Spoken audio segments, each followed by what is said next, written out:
What's up, guys? Welcome back to the Don McCord YouTube channel.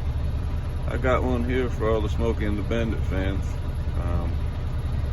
I don't think this is the truck, but it looks a whole hell of a lot like the truck. And if you know the movie, you know what truck I'm talking about. It's the car hauler that comes by and takes the door off Buford T. Justice's car in the tow truck scene. You know, put the evidence in the car, boy. You know, that scene.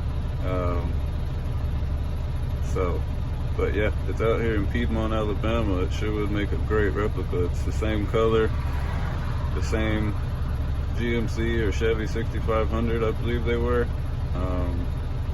Really, really cool. Alright guys, well thanks for coming by, and you know, if y'all want any more information on where it is, and if y'all like this video and want to know more about it, then I'll try to stop into the wrecking yard here and go in and look at it one day. Alright, thanks guys.